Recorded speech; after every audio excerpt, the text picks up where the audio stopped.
Hi,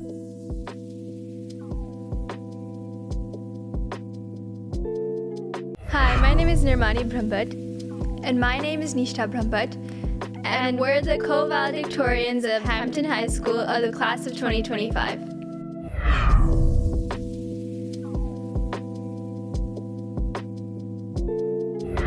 I have a very special edition because we never had siblings the same year and twins. So if you want to introduce yourself first to start it off. Yeah, my name is Nishtha Brahmbhatt, and I am the co-valedictorian from Hampton High School from the class of 2025. And I'm Nirmani Brahmbhatt, and I'm also a co-valedictorian from Hampton High School of the class of 2025. And again, I said this was unique. So, and we talked off camera. You were the salutatorian at one point, and you were the valedictorian, living in the same household. When it was official that you were going to be co-valedictorians as twins, as sisters, what was that feeling like? It was like really, I think it was a really proud moment for the both of us, because we, like, up until that point, we just thought, okay, we're just going to be valedictorian, salutatorian, like that's what we just came terms to, that we're both just going to be that. But then we were never expecting that both of us were going to be valedictorian. So that was very, like, proud moment for both of us, since we both, like, you know, we support each other a lot, and like we love to see each other succeed. So, and being able to share that together was really proud moment. So Absolutely. Yeah. No competition. We do have kind of sibling competition, but I don't think it's like really intense. I know some people have really intense sibling competition, but I think we're really similar in a sense, and I think since we're both valedictorian, it kind of just brings out the best in both of us. So Were there any thoughts about actually being the valedictorian coming up, like through your elementary and middle school? And no, like actually, like up until like I think 7th or 8th grade, I actually did not even know what valedictorian was. Like I just didn't even know that such thing like existed. Right. And so when we got into like 9th grade, and I remember like we can see in our power schools like our ranks, like every semester we get to see them like change and stuff. And first semester, like freshman year, like our ranks changed, and everybody was like, oh my god, I'm like this rank and that rank. And I was 2 and she was 1, and then we had to like ask one of our friends, like, what does that mean? And so like when they told us, that's when we actually like were like, you know, since we're at like in this position, we should work to, you know, maintain that. So yeah. And anything else you want to add? I mean, yeah, same thing for me. I remember I was in like gym class actually, and one of my friends, like we were talking about ranks, and I remember I was 1, and I thought since my last name starts with a B, I'm like, oh, this is like the first group of kids. And I was like, class rank 1. I was like, oh, but then he's like, no, you're valedictorian. I was like, oh. And I was like, oh, dang. But yeah, it's something I was really proud of. That's awesome. So when you're in the IB program, that's one thing, but what else are you proud of from graduating from a Hampton City school? For like, as like being part of the IB like program, one thing that I really like am proud about from, you know, being in the IB program is that like it's such a, you know, it's such a rigorous course and stuff. So I'm proud that like we were able to go through that as like, including like with our friends and stuff, like we were all able to go through that as like one whole group, and we were able to support each other. And also I really love how IB is like now I feel really prepared for college. It's a very college preparatory course, I think. So I'm glad that I was able to go through that from the Hampton High School, and they were able to give me that program and that resource to be able to be prepared for college. So that's awesome. Yeah. As well, just not just like IB in general, but just the staff and administration is also really supportive. Mr. Majed, our principal, and our IB principal, Mr. Collins, he's really supportive, and our IB teachers like Mr. Zama, and we have Mr. Horn, and all those people are really supportive and really proud of us. So I'm proud to be from Hampton High School.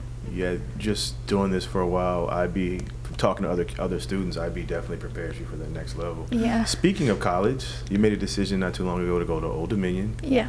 What was it about ODU? And name some other schools that you were interested in, but why did you ultimately choose Old Dominion?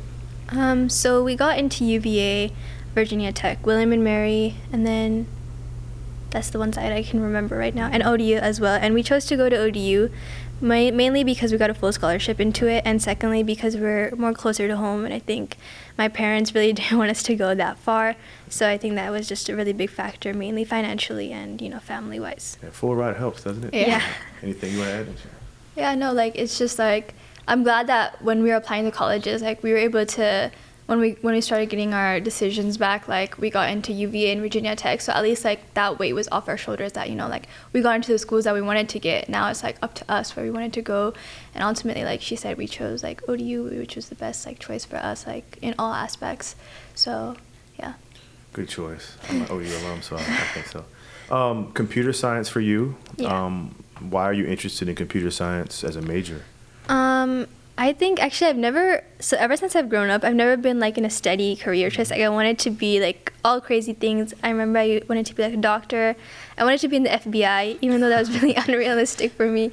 And then I remember we took a course in 10th grade. It was called Principles to Computer Science or something like that. And I remember during that time I was actually really, like, I became really interested in coding and stuff like that. I was like, oh, this could be like a field for me, computer science. Because I know ever since we were young, she was the one who was always interested in computers, and I was just like all over the place.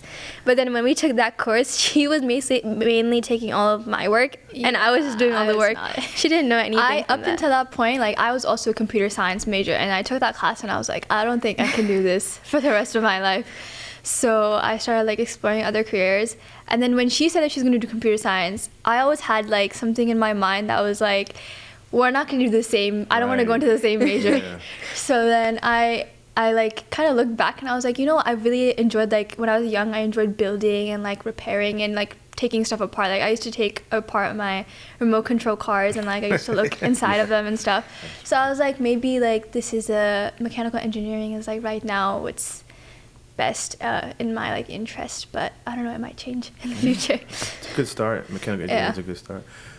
Talk about some of your extracurriculars. We talked off camera: volleyball, dance, and speech.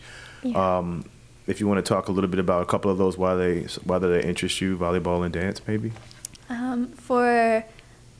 For speech specifically, we were in the speech. We just joined that club this year, and we were never public speakers at all. But one of our friends, his name was Aaron, and he was like, "You have to join. You have to join. You have to come. At least come to the interest meeting." And we went, and I actually did not really want to go, but then, like, you know, because of our coach's support and, like, you know, since he really wanted us to do it, we went to one of the competitions, and like for the first try I got second place, which I was like really surprised about. Yeah. But I was like, you know, maybe I can do this, and so we went all the way to States for nice. For speech. So now I'm better at public speaking. I'm more confident in public speaking. I can tell you're doing a good job with this podcast, so that helped.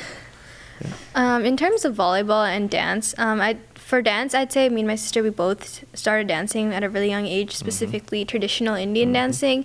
And then when COVID hit, we also started getting interested in like hip hop and different types of other types of dance. And we've never actually taken any classes. We do it by ourselves. Self-taught. Self-taught. But I think we've actually improved a lot over time. Yeah. And it's something like might not be the best, but it's just something that we enjoy doing together. Yeah. Just a little release sometimes. Yeah. Since you've experienced this together, what's some of your fondest memories, maybe outside of school that you've gone through your high school days, or maybe if in school, anything that comes to mind?